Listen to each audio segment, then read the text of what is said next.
नमस्कार। मुद्दा तो है मैं आपका स्वागत है। मैं हूं आपके साथ ब्रजेश चौक से। आज मुद्दा है कलेक्टर का आदेश, गरबा पर क्लेश। जी हां, भोपाल के गरबा पंडालों में एंट्री को लेकर सियासी क्लेश मचा हुआ है।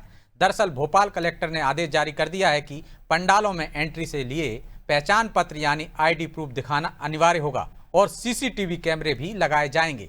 इसके पीछे प्रशासन का तर्क है कि यह फैसला शांति और सुरक्षा बनाए रखने के लिए लिया गया है, लेकिन इस आदेश पर सियासत तेज हो गई है। कांग्रेस ने इस फैसले का विरोध करते हुए कहा है कि अधिकारी बीजेपी नेताओं को खुश करने के लिए ऐसा कर रहे हैं। वहीं बीजेपी ने आदेश का स्वागत किया है और दावा किया है कि यह कदम बहन बेटियों की सुरक्षा के लिए जरूरी है। अब कलेक्टर के आदेश पर शुरू हुई इस बयानबाजी ने कई सवाल भी खड़े कर दिए हैं। उन सवालों को भी हम आपके सामने रखेंगे, लेकिन पहले देखिए रिपोर्ट।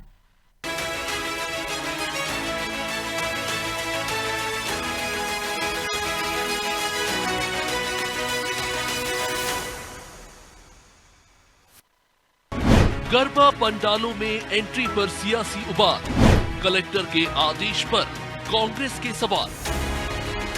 गरबा पंडालों में गैर हिंदुओं की एंट्री ना हो, इसको लेकर पहले से ही कदर मचा हुआ है। हिंदूवादी संगठन समेत अन्य लोग गैर हिंदुओं को चेतावनी दे रहे हैं कि वो इन आयोजनों में शामिल ना हो। लिहाजा अब भोपाल कलेक्टर ने आदेश जारी कर दिए कि गरबा पंडालों में सीसीटीवी कैमरों के साथ एंट्री के लिए पहचान पत्र यानी आईडी प्रूफ की जांच अनिवार्य होगी। इस पर अब सियासत भड़क उठी है। कांग्रेस ने इसको लेकर न सिर्फ आपत्ति जताई बल्कि जिला प्रशासन और बीजेपी को निशाने पर लिया। कांग्रेस का कहना है कि बीते 10 सालों से हर साल यही कहा जाता है कि किसी और धर्म के लोग को एंट्री नहीं मिलेगी। ये सिर्फ डराने की कोशिश हो रही है। अधिकारी बीजेपी के नेताओं को खुश करने की कोशिश कर रहे हैं। और क्या कुछ कहा कांग्रेस नेताओं ने, वो सुनिए। जो कलेक्टर है, जो डीएम है, ये लोग अब नौकरी कर रहे हैं बीजेपी की, सरकार के नहीं कर रहे हैं। तो इनकी हम गिनती कर रहे हैं। हमने एक विभाग बना दिया है। इन एकदम चपरासी बन के जो काम कर रहे हैं बीजेपी का, वो चाहे कलेक्टर हो, डीएम हो, पीएस हो या और कोई आईएएस अधिकारी हो या छोटा कर्मचारी, उनकी लिस्टिंग हो रही है। बीजेपी के नेता अधिकारी ये चिल्ला चिल्ला के बीजेपी के नेता कह रहे हैं, हर साल कहते हैं कि पिछले 10 सालों से ये बिल्कुल परंपरा बन गई है कि कोई दूसरे समुदाय का आदमी अगर गरबा में आएगा तो बर्दाश्त नहीं किया जाएगा। अरे भाई, कोई जाएगा क्यों? त्योहार डराने लगे। पहले त्योहारों का जो स्वरूप था बहुत समता मूलक और बहुत समावेशी था। आज त्योहार डराने लगे। इस फैसले पर कांग्रेस आपत्ति जता रही है या यूं कहें कि वो धार्मिक चश्मे से इस फैसले को देख रही है, लेकिन बीजेपी ने इस आदेश का स्वागत किया और कहा कि व्यवस्था न केवल शांति बनाए रखने बल्कि बहन बेटियों की सुरक्षा सुनिश्चित करने के लिए जरूरी थी। बीजेपी नेताओं ने तो चेतावनी भरे लहजे में कहा कि बहन बेटियों पर बुरी नजर रखने वालों पर कठोर कार्रवाई की जाएगी। सरकार इस मामले में किसी भी प्रकार की ढील नहीं बरतेगी। जहां बहन बेटियां जा रही हैं उनकी सेफ्टी और सुरक्षा करना, ये डॉक्टर मोहन यादव जी की सरकार की वचनबद्धता है और सरकार की वचनबद्धता को पूर्ण कराना ये जिला प्रशासन का काम है। इतना भी हमारा कहना है कि अपराधियों के माँ बाप हो, आपसे भी प्रार्थना है कि अपनी औलाद को समझा देना। अगर लफ्ज याद करने की कोशिश की, दुर्गा के गरबा में घुसकर बहन बेटियों के साथ छेड़खानी करने की कोशिश की, रंगे हाथ पकड़े गए, जेल भी जाएंगे और जरूरत पड़ी तो बिल्डिंग भी नपती करके तोड़ी जाएगी। ये पहली बार है कि जिला प्रशासन ने गरबा आयोजन को लेकर इस तरह के आदेश जारी किए हों। इससे पहले आयोजक ही अपने स्तर पर नियम लागू करते थे। शायद यही वजह है कि कांग्रेस इसे धार्मिक चश्मे से देख रही है। लेकिन हिंदूवादी संगठनों के विरोध को देखते हुए अगर प्रशासन ने सांप्रदायिक माहौल ना बिगड़े इसको लेकर फैसला लिया है तो इस पर सियासत क्यों हो रही है? खैर, गरबा पंडालों में एंट्री को लेकर मचा ये सियासी गदर अभी कहां तक जाएगा, ये भी देखना दिलचस्प होगा। ब्यूरो रिपोर्ट, अनादि टीवी।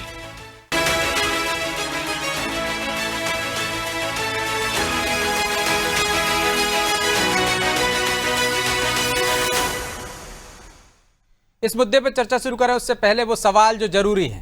पहला सवाल, कांग्रेस को ऐसा क्यों लग रहा है कि यह फैसला बीजेपी को खुश करने वाला है? दूसरा सवाल, क्या कांग्रेस सिर्फ सियासी लाभ के लिए आपत्ति जता रही है? तीसरा सवाल, क्या कलेक्टर के आदेश को धार्मिक चश्मे से देखने की कोशिश हो रही है? चलिए इन सवालों के साथ इस मुद्दे पर चर्चा शुरू करते हैं। चर्चा में हमारे साथ मौजूद हैं बीजेपी नेता योगेश गुप्ता, कांग्रेस प्रवक्ता विनोद शर्मा और हमारे सहयोगी प्रभु पटेरिया। योगेश जी, विनोद जी, बहुत बहुत स्वागत है आपका।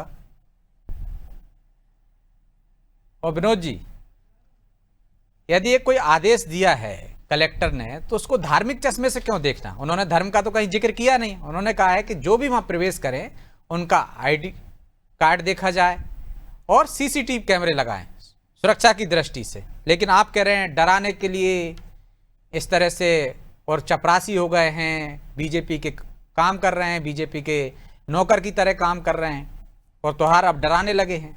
ऐसा क्यों? क्या बुराई है इस आदेश में? दिनेश जी, आपको नमस्कार। अनादि टीवी के दर्शकों को भी मेरा बहुत बहुत नमस्कार। साथ ही योगेश जी को और प्रभु पटेलिया जी को मेरा बहुत नमस्कार। कोई डराने धमकाने और ये सब सारी चीजें अपनी अपनी जगह पर, मैं एकदम से एक नई बात करूं। ये तो क्योंकि अभी आप 9 साल जीएसटी की लूट मचाए बैठे थे, अब अपना ही आए हैं कि हम जीएसटी में महाछूट उत्सव मना रहे हैं। ध्यान भटकाने की चाल, ध्यान को कैसे हम डाइवर्ट करें, किस प्रकार से हम एक नए एजेंडे पे करें। अरे मैं भोपाल के कलेक्टर हूं या कहीं और बहुत सारे कलेक्टर हैं, सबको देख रहे हैं और आप भी विजय भैया देख रहे हैं। ऐसा नहीं है कि आपको दिखाई नहीं देता, आपको भी दिखाई देता है। एंगल अपना अपना हो, एंगल कांग्रेस का अपना अलग होगा, बीजेपी का अलग होगा, आपका भी एंगल एक तरह से कहीं ना कहीं रहता है। फिर साफ भी जानते भाई, गरबा उत्सव का त्योहार है। गरबा में बहुत सारे हमारे सांस्कृतिक परंपराओं को, दुर्गा पूजन में एक बड़ा महत्व रहा सनातन धर्म का। ये त्योहार गुजरात से चल गया है, हमारे मध्य प्रदेश का त्योहार नहीं, पर आज फैल फूल गया है और इसमें काफी लोग, बहुत सारे लोग, धर्म से जुड़े लोग, भक्ति से जुड़े लोग, उत्साह से जुड़े लोग, प्रेम से जुड़े लोग, मोहब्बत से जुड़े लोग वहां जाते हैं और अपने अपने प्रदर्शन करते हैं। करना चाहिए, अब देश में स्वतंत्रता है। पर मैं आप ही से पूछूं, वही योगेश जी से पूछूं कुछ और, जब इसमें नवाज हुसैन आएंगे तो उनका भी आइडेंटिटी कार्ड चेक किया जाएगा क्या? या जब और मुस्लिम के जो बड़े नेता, भारतीय जनता पार्टी के जो मुस्लिम बड़े नेता हैं, तो कलेक्टर के आदेश में तो ऐसा कुछ है नहीं ना कि किसी को चेक नहीं किया जाएगा। उन्होंने तो कहा है कि आइडेंटिटी कार्ड देखा जाएगा, सीसीटीवी कैमरे से निगरानी की जाएगी। जो कलेक्टर कौन होता है? हमारी समिति होती है। हम रीवा में रहते हैं और पिछले 13-14 साल से हम पार्षद हैं, हम भी अपने वार्ड में दुर्गा पूजा करते हैं, पंडाल लगाते हैं। हमारे यहाँ कोई कलेक्टर नहीं आता, न कोई कलेक्टर की आने की जरूरत। अरे हमारी खुद की समिति है, हमारे यहाँ कौन आएगा कौन नहीं आएगा, हमारी एक समिति बनी होता है, करेगी। ये तो सब बकवास, ध्यान भटकाने की, इसको तो आपको एजेंडा बनाना चाहिए। आप कह रहे हैं कि कलेक्टर को आदेश देने का कोई अधिकार नहीं है? कोई अधिकार नहीं बोला हूँ, कोई जरूरत नहीं। शब्द सुनिएगा, कोई आपको प्रश्न करना चाहिए कि कलेक्टर क्यों बीच में अपना एजेंडा घुसेड़ रहा? कलेक्टर की क्या वो? आप देखिए, कलेक्टर के पास यदि कोई पे दूसरा पक्ष जाता है कि वहां कोई गड़बड़ी हो जाएगी, चल समारोह में आप परमिशन लेते हैं? कोई भी यदि चल समारोह निकलता है, रैली निकलती है, तो परमिशन लेते हैं कलेक्ट्रेट से? नहीं लेते आप लोग? ऐसा है, बताइए ना। धार्मिक जुलूस निकलता है तो परमिशन मिलती है कि नहीं मिलती? विनोद जी, इस काम को सुनो तो आप क्या होता है? आपके पास एक दिक्कत है, आप इतना स्पीड, अरे या तो पहले चलो हम चुप हो गए, आप बोल लो जितना बोलना बोल लो। फिर आपने कहा कि कलेक्टर को जरूरी नहीं, तो मैं तो पूछ रहा हूँ ना, सवाल है मेरा, जवाब दे दीजिए आप। क्या जुलूस निकालने के लिए कलेक्टर की परमिशन लगती है कि नहीं लगती है? कलेक्टर का काम है कि नहीं? डिबेट करता हूँ, कलेक्टर का काम है कि नहीं कि कहीं कोई घटना हो, यदि जुलूस निकलता है तो वो कहता है अति संवेदनशील क्षेत्र है, यहां से फला जुलूस नहीं निकलेगा, डाइवर्ट कर देता है। ये काम है ना कलेक्टर का, व्यवस्था बनाना, है कि नहीं? आप बताइए। कलेक्टर का निश्चित तौर पे लॉ एंड ऑर्डर पे काम होता है, कलेक्टर जिले का मालिक होता है, पर कलेक्टर को ये ध्यान रखना होगा कि हम सरकार की नौकरी करें, ना कि भारतीय जनता पार्टी की नौकरी करें। सरकार आएगी, सरकार जाएगी, आज बदलेगी कल बदलेगी, सरकार का काम है। अरे भाई, कल को वो गरबा स्थल पर कोई घटना हो जाएगी, आप दोगे, प्रशासन ने क्या व्यवस्था की? कोई घुस जाए, किसी के साथ मारपीट हो तो पहले एहतियात बरतनी पड़ेगी ना। क्या गलत है? आप उसको धार्मिक चश्मे से क्यों देख रहे हैं? कलेक्टर ने कहा, कलेक्टर ने ये कहा था, विनोद जी, मैं कलेक्टर की पैरवी नहीं कर रहा हूँ, उस आदेश की बात कर रहा हूँ।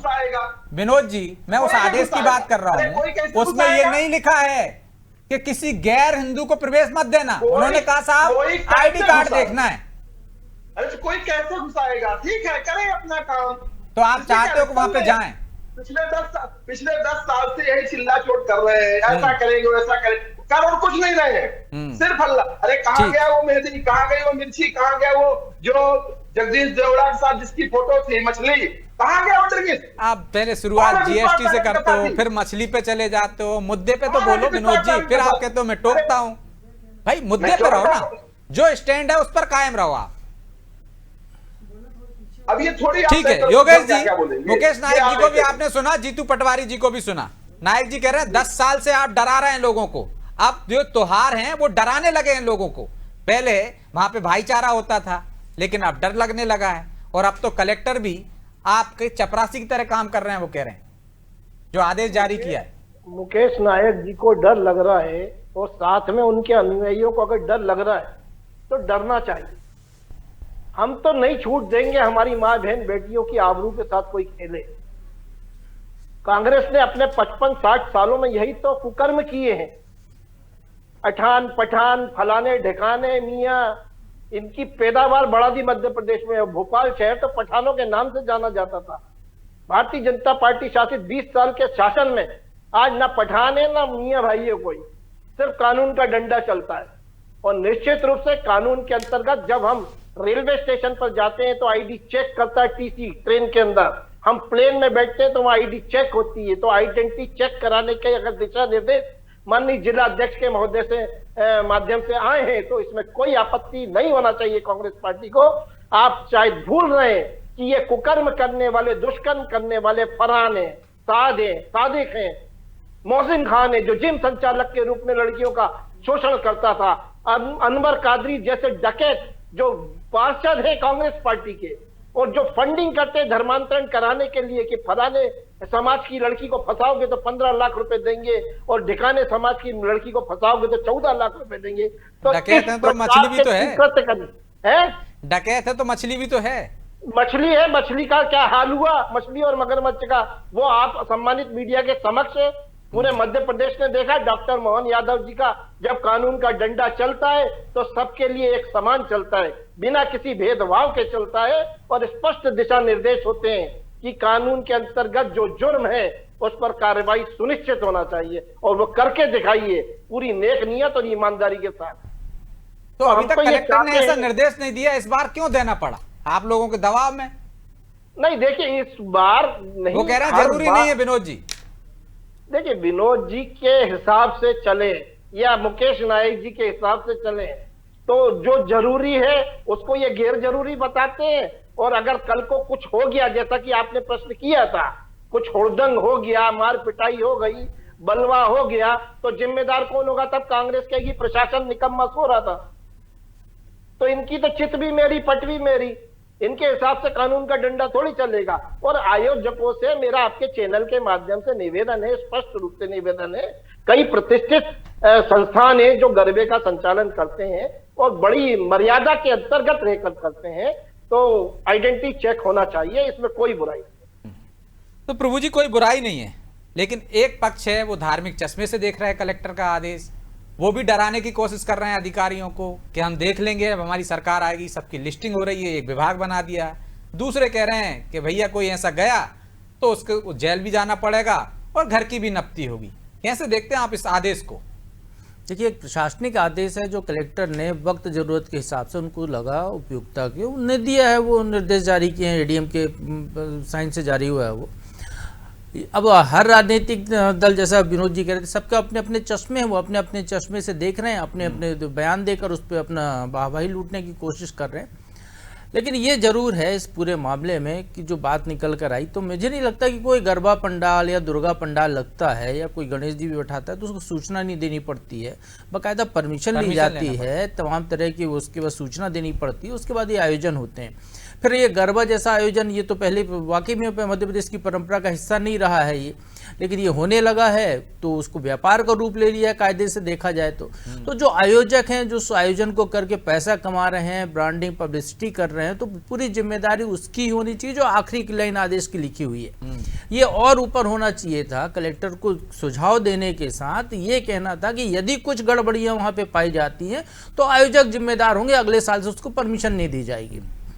तो शायद ये ज़्यादा मुझे लगता है उपयोगी होता, क्योंकि उन्होंने कहा कि आईडी चेक कर लीजिए।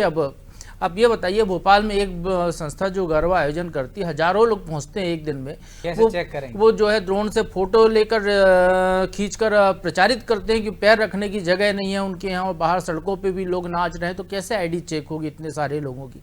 कलेक्टर ने तो अपनी खाल बचाने के लिए एक आदेश जारी कर दिया। या तो फिर प्रशासन वहाँ पे अपने अधिकारियों को गेट पे खड़ा करे और वो आईडी चेक कराएं, या जो नहीं कर रहे हैं उन पर वो कार्रवाई करें। तो वो व्यवस्था उनको करनी चाहिए थी, वो ऐसे निर्देश आदेश दे रहे हैं तो। नहीं तो फिर उनको कहते थे जो पुलिस लगेगी वो चेक करे। उनको आयोजकों पर ही छोड़ना चाहिए, क्योंकि आयोजन इसको व्यापार है। ये कोई आस्था का मंदिर नहीं है कि वहाँ पे मंदिर में जो है कोई दर्शन करने जा रहा हो, वहाँ पे ये व्यापार के लिए आयोजन हो रहे हैं बहुत सारी जगहों पर। तो जो है ऐसी जगहों पर उनको आयोजकों पर ही जिम्मेदारी देनी चाहिए थी कि यदि कोई भी यदि पॉकेट मारी भी होती है तो आयोजक पर कार्रवाई होगी। तो मुझे लगता है फिर व्यवस्थाओं में ज़्यादा सुधार होता है। चूंकि ये आदेश ऐसे मौके पर आया है जब इस गरबा आयोजन को लेकर राजनीति हो ही रही थी, पहले से धर्म अधर्म विधर्म जो भी चल रहा था, जैसे तमाम बयानबाजी आ रही थी कि इसको एंट्री उसको नहीं एंट्री। उस बीच में ये जो एक प्रशासनिक आदेश जो आया है, जिसकी लैंग्वेज भले सीधी सादी है, इनकी इंटरप्रिटेशन अपनी अपनी तरीके से राजनीतिक दल निकाल रहे हैं, तो निश्चित तौर पर इस पर सवाल तो उठने ही थे ब्रजेश जी। और उस पर मुझे लगता है कि प्रशासन को और सख्ती से यदि उन्हें आदेश जारी किया है तो व्यवस्थाओं को चाक चौबंद वहां पे कराना चाहिए। तो प्रशासन को और सख्ती से काम करना चाहिए था योगेश जी, या स्पष्ट कर देना चाहिए था, क्योंकि जहाँ व्यवसाय हो रहा है, हालांकि सभी जगह व्यवसाय नहीं होता, कुछ धार्मिक आयोजन भी होते हैं, कुछ लोग करते हैं जो सामाजिक स्तर पर करते हैं, छोटे स्तर पर करते हैं, वो धर्म के आधार पर। कुछ जगह जो बड़े आयोजन हो रहे हैं जहाँ पे सवाल उठ रहे हैं, वो तो एक तरह से व्यवसाय है, तो पूरी जिम्मेदारी उन पर क्यों नहीं डाल दी जाती? नहीं, देखिए, प्रत्यक्ष रूप से जो बड़े आयोजक हैं जिनकी तरफ प्रभु पटेरिया जी ने इशारा किया है, वो निश्चित रूप से बहुत पहले ही आइडेंटिटी के द्वारा पास जनरेट करते हैं, पास देते हैं, बाकायदा एंट्री के पास होते हैं, तो वहां आईडी चेक करने की जरूरत नहीं है। लेकिन गेट पर जो अवैध रूप से जो घुसपैठ मचाने की कोशिश करते हैं, जो दूसरे आपको पास दिया, आपने किसी और को दे दिया, उस पे कैसे पहचान होगी भाई? पास भी तो बांटते हैं ना। नहीं, पास ऐसे नहीं बांटे जाते हैं। वो जिस संस्थान की बात हो रही है वो एक प्रतिष्ठित संस्थान है, और वहां पास बहुत लिमिटेड संख्या में होते हैं, और जिसको मिल जाए वो अपने आप को सौभाग्यशाली समझता है, वो अपना पास किसी दूसरे को नहीं देगा। तो ये तो आपका प्रश्न हुआ काल्पनिक फौरी तौर पर।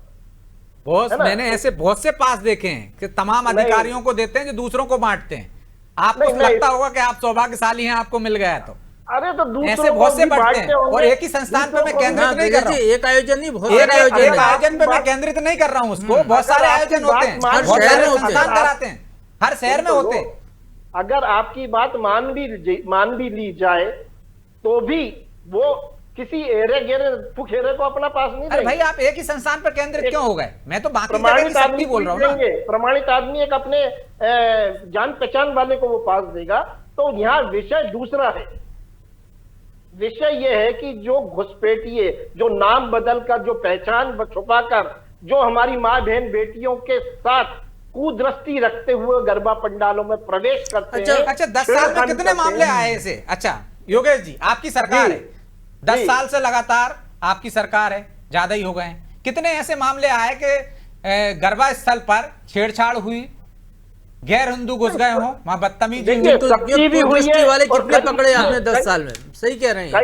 कई मामले आप ही सम्मानित मीडिया के माध्यम से बताइए ना, 2 उदाहरण बता दीजिए आप तो कि ऐसा हुआ था। यदि आपने पकड़े तो आपकी सरकार फेल है योगेश जी, और नहीं पकड़े हैं तो ये आयदोष गलत है। नहीं, देखिए, हम जब किसी मुस्लिम समाज के किसी प्रोग्राम, भाई आप किसी समाज को क्यों दोष दे रहे हो? आयोजक तो सबके लिए दरवाजे खोल के बैठा है, वो तो नहीं रोक रहा है। आप जिस आशंका प्रकट कर रहे हैं, ब्रजेश जी ने यही पूछा है कि आपकी सरकार है, आपकी व्यवस्था है, 10 साल में आप बता दीजिए मामले दर्ज होंगे, आपके पास लिस्ट होगी। नहीं है तो फिर वो बताइए, नहीं हम अपनी संख्या बता दीजिए, 1, 2, 10, 20, 100, 50 हजार, 1 लाख। देखिए, इस प्रकार के जो काल्पनिक प्रश्न होते हैं ना, काल्पनिक का भाई, तो आपका बयान भी गड़बड़ होती है अंदर, तो आपका बयान भी तो काल्पनिक है। अच्छा ये बता दीजिए, अच्छा योगेश जी ये बता दीजिए, जो आप मुसलमान कह रहे हैं, कितने वहां पहुंचे? कई मामले पकड़ में आए हैं, और बात दुचाई भी हुई है, उनकी ठुकाई भी हुई है, पिटाई भी हुई है। किसने मारा? सनक हुआ है, कई बार हुआ है, कई मामले ऐसे आए। आप प्रत्यक्षदर्शी थे? लिस्टिंग मांगेंगे तो आपको आयोजकों के पास जाना चाहिए निश्चित। नहीं, आयोजकों के पास आपकी सरकार है, आपकी सरकार बार बार कह रही है, आपके विधायक कह रहे हैं, आपके मंत्री कह रहे हैं, तो हमारी जिम्मेदारी है। हमारी तो कार्रवाई क्यों नहीं की आपने? फिर वहां पे ऐसे पकड़े गए थे तो आपको एफआईआर दर्ज करना थी। जो रामेश्वर शर्मा कह रहे हैं उनकी ठुकाई होनी थी, जेल भेजना थी उनको, और उनके मकान नक्की करवा देना थी आपको। ठुकाई भी हो रही है, जेल भी भेजा जा रहा है, बिल्डिंग भी गिराई। हमें तो पता ही नहीं चला। रामेश्वर शर्मा जी सही कह रहे हैं, रामेश्वर शर्मा जी सही कह रहे हैं, गलत नहीं कह रहे हैं। तो हम तो इस अवैध घुसपैठ को रोकने की जो मंशा है उसके अनुरूप हमारी अच्छा, जैसे अभी आपने मछली का नाम बता दिया था, वो पता नहीं डकैत डकैत का, वैसे एक आध नाम बता दो जिसका घर टूटा हो इससे गरबा में। गरबा में ऐसा कोई पकड़ में आएगा तो टूटेगा ना प्रभु जी। वही तो आप कह रहे हैं, वही तो जीतू पटवारी आप कह रहे हैं, आप लोग डरा रहे हो बस। घर भी टूटेगा और वो जूते भी खाएगा और हड्डियां भी टूटेगी उसकी। जी तो विनोद जी कुछ है नहीं है, आप भी सियासत कर रहे हैं, वो भी सियासत कर रहे हैं ना। वहां पे गैर मुस्लिम जा रहे हैं और आपको धार्मिक चश्मे से दिख रहा है। जब वहां कोई जा ही नहीं रहा, किसी पर कार्रवाई नहीं हो रही, तो आपत्ति किस बात की भाई? कि कलेक्टर ने आदेश क्यों दे दिया? दे देने, हजारों आदेश निकलते हैं रोज, और आप कह रहे हैं कलेक्टरों को हम देख लेंगे, हमारी सरकार आएगी तो। आप भी तो चमका रहे हैं। ब्रजेश जी और प्रभु जी जब थोड़ा सा आप सच बोल के टटोलते हो ना, तो वो थोड़ा सा नहीं, पूरा ही सच बोल रहे हैं हम, ये भी सच बोल रहे हैं। जवाब दीजिए ना। हो जाता है। इनको तो मंदसौर में धाकड़ जैसे लोग चाहिए, जो इनके धाकड़ नेता हैं और जो गाय को माता मानते हैं ना। अरे यार, तो आप विनोद जी कहाँ डाइवर्ट हो जाते हो? देवीलाल धाकड़ ऐसे लोग इनके आइडियल हैं। इनके आइडियल कौन है? इनके आइडियल कौन है? इनको सोचो। गरबे पे आप कहाँ चले गए? पहले आप जीएसटी पे चले गए, आप धाकड़ पर चले गए। योगेश गुप्ता को नहीं सोचा, योगेश गुप्ता क्या बोल रहे हैं? इनको कौन चाहिए? धाकड़ चाहिए, इनको मुंडाला नहीं चाहिए। ये जो है हमेशा इसी तरह की बात करेंगे, गोल गोल जलेबी बुलाएंगे, और जब आप कोई सीधा साधा इनके दिल का विनोद जी, आप भी तो जलेबी घुमा रहे हैं भाई। ये जब आप कोई जा ही नहीं रहा है, किसी के साथ कुछ हो ही नहीं रहा है, और आप धार्मिक चश्मे से देख रहे हैं। आयोजित कार्यक्रमों पर अगर प्रश्न चिन्ह उठा रहे हैं तो आप प्रदेश कांग्रेस कार्यालय में एक आध गरबे का आयोजन करिए, वहां जिसको बुलाना है आप बुलाइए। ऐसा है योगेश जी, आप आज से गाल बजाइए, तो आप उसको काल्पनिक बताओगे, आप बस काल्पनिक नहीं बताओगे। काल्पनिक आपकी पूरी एजेंडे की पार्टी। योगेश जी, विनोद जी, एक एक करके बोलिए, ठीक है योगेश जी। योगेश जी से आपका कोसों दूर दूर तक नाता नहीं। लेकिन विनोद जी, मेरा सीधा सवाल है कि जब वहां कोई गया ही नहीं है 10 साल में, तो फिर आपत्ति किस बात की? कलेक्टर ने अपना काम कर दिया कि कहीं ऐसा हो, सतर्कता बरत दी। आपको धार्मिक चश्मा क्यों दिख रहा है? जब वहां कोई जा ही नहीं रहा है, कोई घटना ही नहीं हो रही है, तो आप क्यों कह रहे हो डरा रहे हैं? यही तो प्रश्न कलेक्टर से पूछ लो कि जब कोई जा ही नहीं रहा, कोई घटना ही घट नहीं रही, तो क्यों बिना मतलब में ऐसा कर रहे हो? ये पूछ लो। अब बात जब आप डायरेक्ट करोगे तो काल्पनिक कितना लगती है। आपने इनसे पूछा कितने, हाउ मेनी, तो इनको काल्पनिक, क्योंकि जो व्यक्ति कल्पना और कल्पना के आधार पे जीता है, जिसकी पूरी पार्टी का ऑरा ही काल्पनिक, जो कल्पना पे जीते हो, तो वही तो आप कर रहे हो। आपका भी तो काल्पनिक ही सवाल है ना, आपत्ति भी काल्पनिक है आपकी। हर साल गरबा प्रोग्राम में कई ऐसे वाक्य, कई ऐसी घटनाएं पकड़ा गया है। ठीक है योगेश जी, विनोद जी, माफी चाहता हूं क्योंकि समय की बाध्यता है, इसलिए चर्चा को यहीं विराम देना होगा। आप दोनों का बहुत बहुत धन्यवाद। ना सूत न कपास, जुलाहों में लट्ठम लट्ठा, कुछ है नहीं। गरबे में ऐसी घटनाएं नहीं हुई हैं, लेकिन सियासतदार आपस में भिड़े हुए हैं। एक सुरक्षा की बात कर रहा है, एक कह रहा है गैर जरूरी है।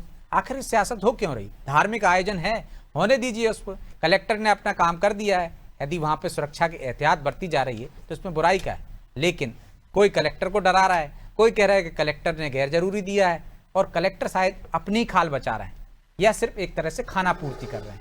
वो निर्देश देते और बेहतर कड़ाई से पालन कराते और उसमें सख्ती का दिखावा भी करते तो शायद ज़्यादा बेहतर होता, जिम्मेदार होते। क्योंकि जो व्यवसाय हो रहा है, एक तरफ आप पुलिस की वहाँ सुरक्षा देते हैं, तो अब उसके बदले आप राशि भी लेने लगे। यानी आप मान रहे हैं कि वहाँ पर व्यवसाय हो रहा है, तो व्यवसायीकरण हो गया है, तो उसको उसी नजरिए से देखना चाहिए। लेकिन जिस तरह से सियासतदार देख रहे हैं, उसी तरह से अफसर देख रहे हैं। बहरहाल मुद्दा तो है। मैं मुझे इतना ही, मुझे दीजिए इजाजत और आप देखते रहिए अनादि टीवी। नमस्कार।